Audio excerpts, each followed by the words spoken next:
สบายดีสบายดีเด้อเนาะเรียนคนเนาะมันมาพบมาขอกันกับ2จำตัว2คณิตศาสตร์เนาะมันก็ถือว่าเป็นวันที่29เดือนเก่าปี2024เนาะมันก็สิพาน้องๆเฮามาแก้บทหัดเส้นเก่าเส้นเคยเนาะอยู่ในบทที่3ต่อเด้อเนาะคลิปที่แล้วมันแก้ของบทฮอดข้อที่5เนาะอยู่ในคลิปนี้จะแก้ข้อที่6ที่7ที่8ที่9ที่10แล้วก็ที่12เนาะก่อนจะไปรับชมเนาะอาจารย์ขอฝากให้น้องๆเฮาได้กดไลค์กดแชร์กดติดตามอาจารย์เด้อเนาะขอเข้าใจเนาะ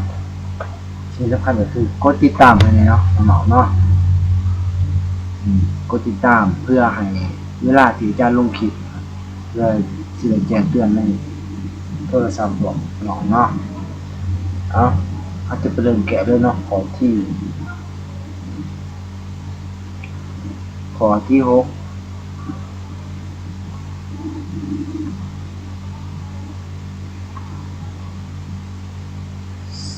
2x กำลัง2ลบ 3x ลบ 4หารให้กับ x ลบ 3มันจะตั้งวิธีที่1เนาะวิธี1ก็คือแบบหารแบบทั่วไปนะหารแบบทั่วไป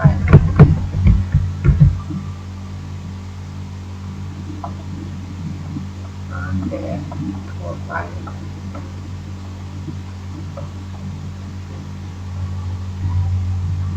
2x กำลัง2ลบ 3x ลบ 4หารให้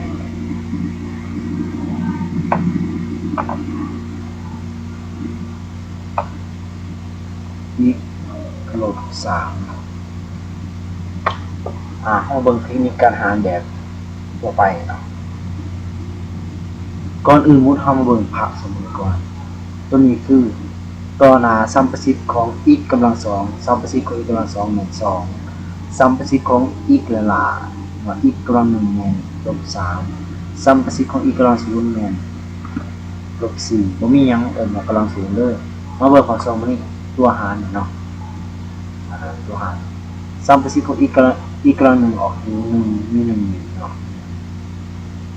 x กำลัง0มีอยู่ลบ3เนาะฉะนั้นเราจะเอา1ตัวนี้อยู่1เนาะคูณหยังบ่ให้กลาย2เอาตรงนี้เอา2บ่เอา2คูณ x ได้2ยังบ่ทันถึง x กำลัง2อยู่ฉะนั้นเราจะต้องเติม x ใส่กลายเป็น 2x คูณกับ x ได้ 2x กำลัง2การคูณกำลังจะเพิ่มขึ้นแต่ละ1เด้อ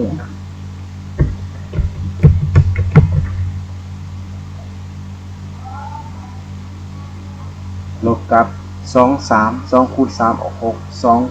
2x คูณ3ออก1ลบ6x แล้วก็มาเฮามาลบกันเบิดไปลบนี่คูณมาใส่ลงอยู่เทื่อเด้อเนาะคือกันกับคลิปผ่านมาเนาะลบคูณลบเป็นบวก6ลบ3แสดงว่าเป็น6ลบ3ออกเป็น3อีกเอา4ลงมาอันนี้เข้าถึงเกี่ยวแล้วเนาะเกี่ยวจากฝั่งส่วนนี้ตัวนี้มันเลข3นี่มันเลข1เอา1คูณยังให้กลาย3ก็ต้องมีคูณด้วยบวก3เนาะเพราะว่าค่า1เป็นบวกก็ต้องบวกกัน3คูณ x ได้3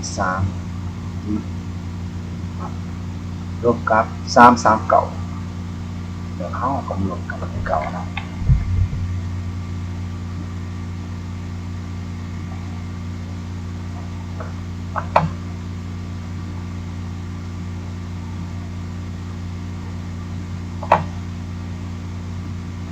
เบิดไปเนาะ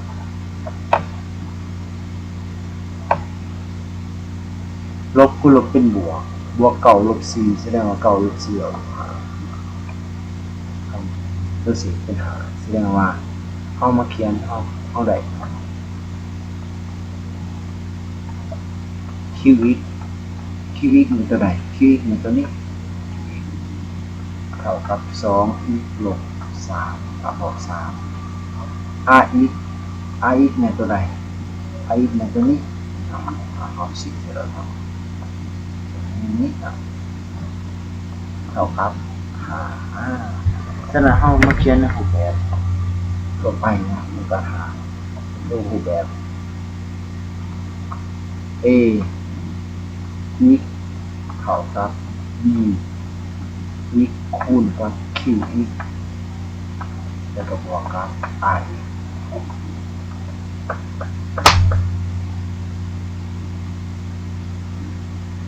เราก็จะได้ 2x กำลัง2ลบ 3x ลบ4เท่ากับไอ้ b x กับตัวนี้x คือ x ลบ3 qx คือ 2x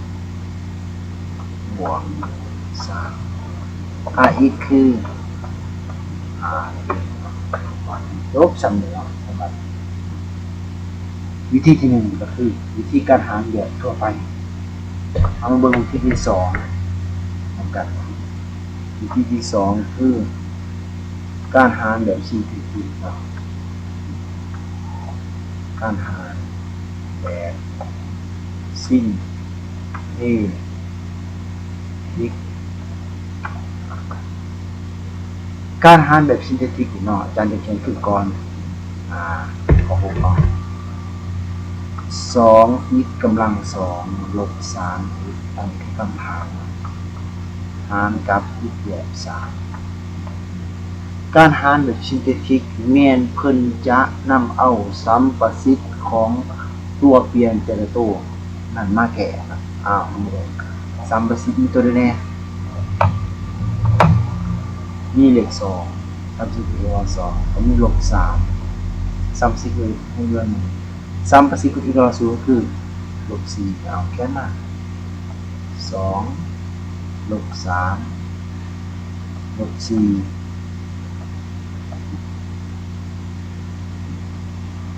แบบนี้ส่วนตัวนี้พวกนี้เอามาใส่มาจากนี้ถามว่านี่เป็นลบนี่จะเป็นบวกเสมอเด้อมันจะมีค่าก้มกันขามกันเนาะเบิ่งบัตรเก่าต่อไปบัตรเก่าต่อมาหาตัวเลขได้เนาะที่อยู่บนนี้เนาะเลขใดก็อย่าจะต้องเอาลงมาแก้ไว้ก่อนสักลงมาก่อนเนาะแล้วจะเอา3คูณ2นี่3 2ออก6แค่นี้61อย่างนั้นแค่นี้เนาะแล้วจะ3คูณ2แล้วจากนั้นจะเอาลบ3บวก6ออกบวก3ต่อมาเอา3คูณ3 3 3เก่าเอาเก่านี้เนาะลบ4บวกเก่าออกอันนี้ฉะนั้นเราสามารถได้ว่า qx นี้เนาะในเวลาเขียน qx นี้เราจะต้องลดกำลังลง1เทื่อก็คือว่ากำลังใหญ่สุดของเราก็คือว่าคันของพหลแม่น2เนาะ2ในเวลาเราเขียนคันพหลในชุดแม่น2เราลบลง1เราจะยังเหลือ2อีกกำลัง2เนี่ยมันใส่2เนี่ยมันกันจะต้องมีอีกเสมอเนาะแล้วก็บวกครับ3เนี่ยมันใส่เอามันจะบวก3เนาะแล้ว q อีกเด้r อีกเนาะr อีกแม่นเท่ากับ5มันจะใส่แค่นี้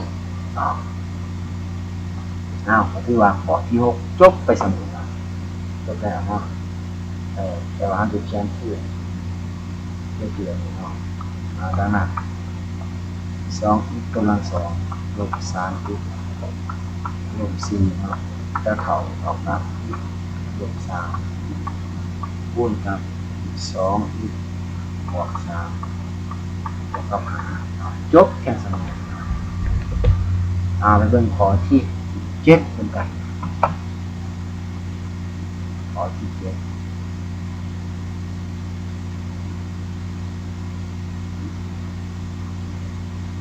มีคำถามว่า8 x กำลัง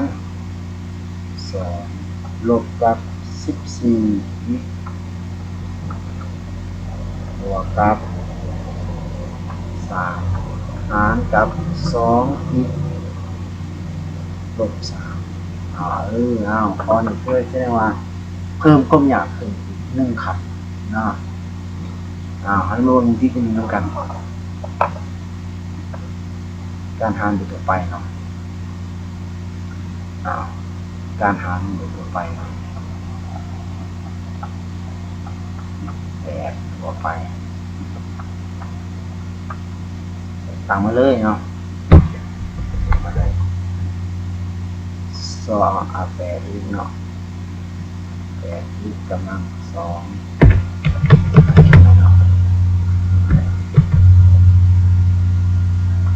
8 อีกกำลัง2ลบ14บวก3หารกับ2 อีกลบ3เขาจะมาเบิ่งนำกันเนาะตัวนี้เป็น8ตัวนี้เป็น2 2คูณยังหมายการ8ก็ต้องเป็น2คูณ4เราบางสูตรบาง2หมายการ8ก็คือ2 2 4เอา8นะ8เนี่ยแต่ว่ายังบ่ทันถึงที่กำลัง2เทื่อที่ต้องเพิ่มอีกใช่กลายมาเป็น4 อีกคูณกับ2อีกได้8อีกกำลัง2พอดีมาเป็นเนาะ4คูณ3 3 4 12 12อีกลบกันลบไปลบคูณลบเป็นบวกเป็นลบ14บวก12แสดงว่าลบ2สัก3ลงมาต่อไปนี้จะแมนเขาจะวงว่ายูนีเป็นเลขหยังเป็นเลขลบ2ตัวนี้เป็นเลข2 2คูณยังหมายกายลบ2ก็ต้องมีลบ1ลบ2ได้ลบ2ถามว่านี่เป็นลบตัวนี้มันต้องเป็นลบคือกันเวลาคูณมาลบคูณบวกเลยลบเป็นกลาง3 เป็นบวก3แล้วก็ลบกัน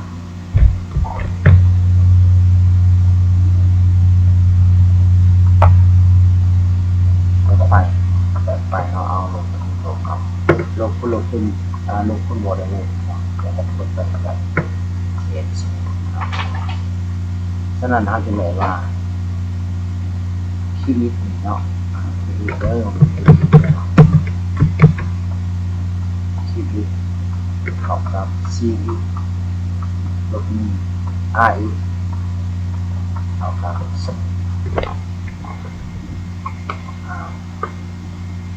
จะน้องจุดเขียนบทเรียนเลยเนาะต่อไปถึงบทที่2เลยบทที่2คือแบบชิ้นพกิชิ้นที่คิดเขียนเลยเนาะ8 x กำลัง2ลบ14 x บวก3หารกับ2 x ลบ3อย่าลืมว่าการหารแบบชิ้นพกินี่เขาจะนำเอาซัมประสิทธิ์ของมันมาแก้เนาะเป็น1 8เป็น1ลบ14น้องๆเข้ามาพลิกเพื่อไล่วิดีโอบ่อยากเอาลบมานำเนาะให้เอามานำเพื่อเด้อเนาะ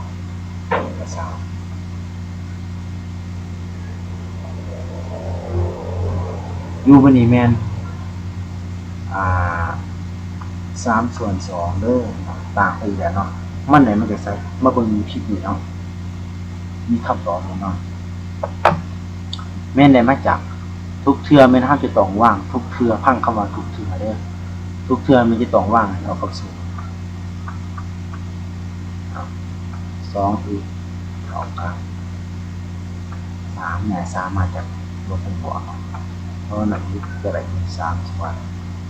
2นี่เด้มันได้มาจากนี่เนาะเราจำไม่ได้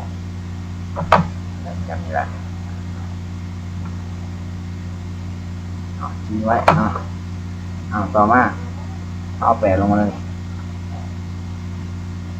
8คูณ3 38 24เอาไว้24หาร2เท่าไหร่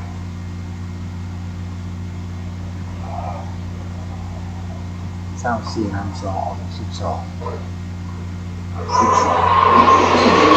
ลบ14บวก12ออกเป็น12เอา3เท่า2คูณกับ2เบ่2 3 6 6หาร2ออกอยู่3อันนี้เอาลบ2ได้เนาะ2นี่เอาลบ3ซึ่งเป็นเราก็จะได้ว่าชีวิตเท่ากับ8อีกลบ2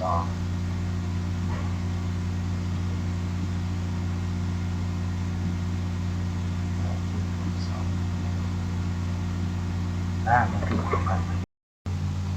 เรื่อง2แต่ว่าเฮายังสามารถฮ้อนได้เนาะโดยฮ้อนให้2เนาะมันจะได้4อีกลบ1เป็นลบสุดท้ายr อีกจะเท่ากับ0ดังนั้นเฮาสามารถเขียนได้เนาะจะเขียนได้แล้วดังนั้นสามารถเขียนได้8อีกกำลัง2ลบ14อีกลบ3บวก3เท่ากับ2อีกคือ d อีกเด้อคูณกับ4x ลบ1บวกกับ0เองยกสำหรับข้อที่7นะต่อไปจะไปเป็นข้อที่8แล้วเนาะข้อที่8เนาะข้อที่8นี่จะตามว่า 6m กำลัง2บวกกับ5m ลบกับ6หารกับ3m ส่วนลบ2จะเบิ่งที่มุมเลยนะแบบทั่วไปต่างหารเลยเนาะ 6m กำลัง2บวกกับ 5m ลบ6หารกับ 3m ลบ2เบิ่งข้อนี้กันเนาะตัวนี้เป็นเลข6อันนี้เป็นเลข3เอา3คูณยังไงกัน6ก็ต้องแม่น 2m แต่ว่ามันนี่เป็น 6m เวลาคูณถึงเนาะ2 3 6แต่เป็น 6m ยังบ่ทันอย่างฉะนั้นจะต้องเป็น m ใช่เป็น 2m คูณ 3m เป็น 2m เป็น 6m กำลัง2 2 3 6ลบกราฟลบกราฟเนาะ2 2 4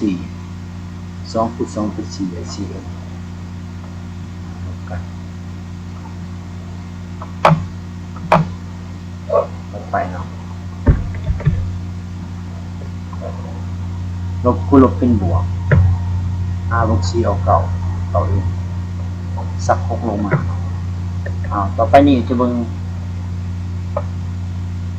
เลข9กับเลข3เอา3คูณลงมาได้9ก็ต้องแม่น3คูณ3 3 3 9เองกับ2 3 6ลบกันเรื่องมาไปเสียคนชีวิตเท่ากับ 2m บวก3 i เท่ากับ0เป็นตัวที่2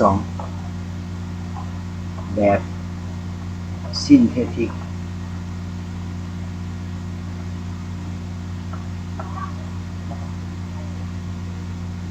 นี่ก็พามา 6m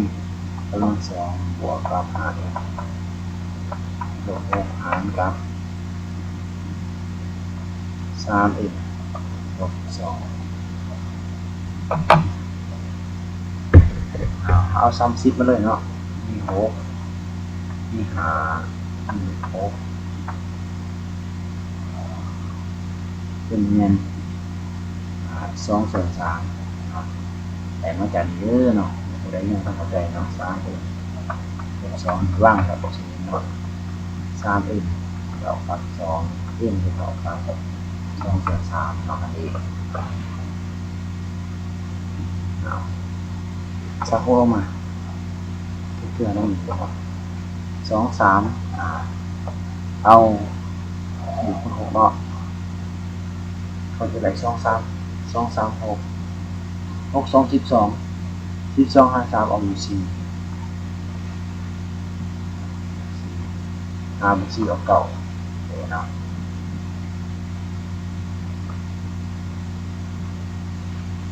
แล้วก็เอา2/3คูณเก่า3 เก่า37 3 เก่า37ถ้า7หาร3ออก7หาร3ทำเนี่ยเนาะ2 เก่า18หาร6หาร3ออก6ฉะนั้นคิวอีกของเรา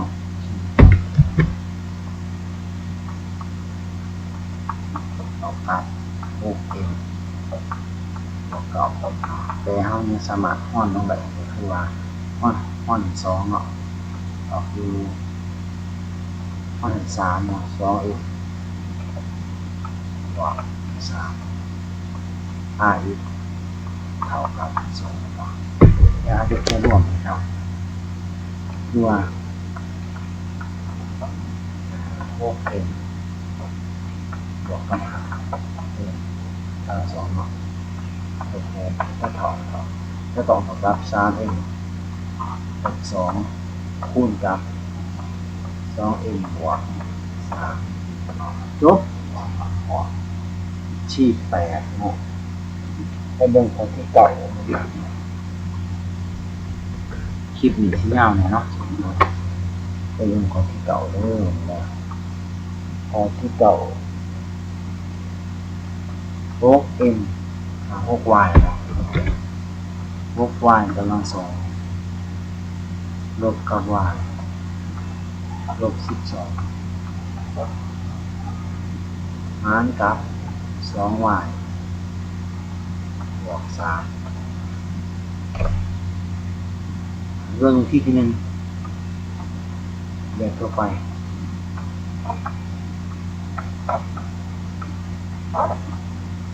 6y กำลัง2ลบ y ลบ12หารกับ 2y บวก3มาดูมันกันเลยเนาะขึ้นตัวหน้าของ y คนละ2มี6ตัวหน้าของ y คนละ1มัน2เอา2คูณ1มันได้6ต่อมาคือ3แปลว่า3คูณ 2y เลย6y คนละ2 6y มันยังบ่ถึง 6y คนละ2อีกเนาะฉะนั้นจะต้องเป็น3ใช่เป็น 6y คนละ2 3 เก่าเอา3คูณ3 3มาเก่าออกบวกเก่า y ลบได้เนาะไปลบนี่คูณมาสรุปมันด้วยเพื่อเด้อกลายเป็นลบเก่ากับลบ1ลบเป็นลบ10 y จาก12มาต่อมามีเท่านี้ขอบ่นี่ลบ10เอา2คูณยังมากันลบ10ก็ต้องลบเกิน5 2 5 10 y 3 5 15ลบ15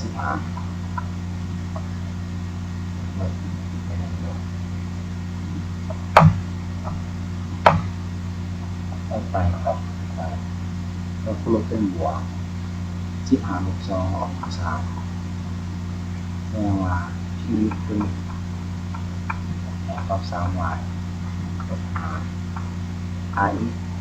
เท่ากับ3ลงที่2แบบชิ้นเทที่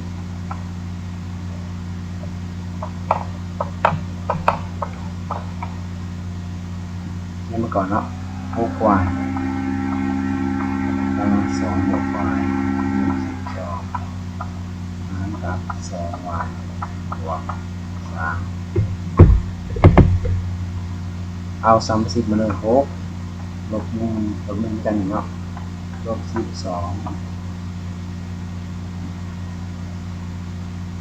เป็นเงิน3ลบ3ส่วน2ครับ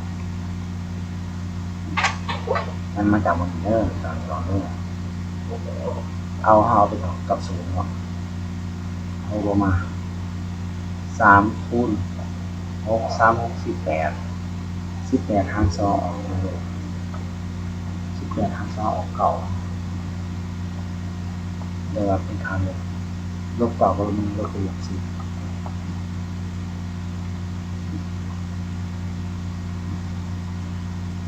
ต่อเลยเนาะแล้ว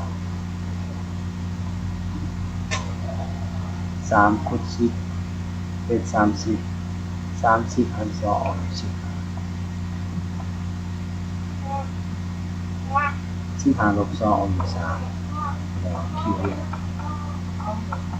ออกกับ6 y ลบ10ห้องสมัครห้องใดเนาะห้องไหนห้อง2ออกคือ3 y บวกกับ5 อีกนี่ห้อง3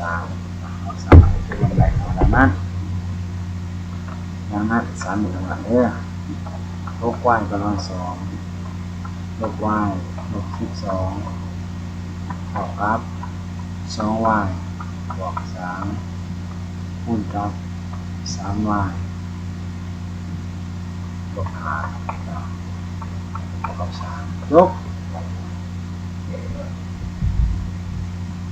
นี่ถ้าเป็นตัวก่อนที่10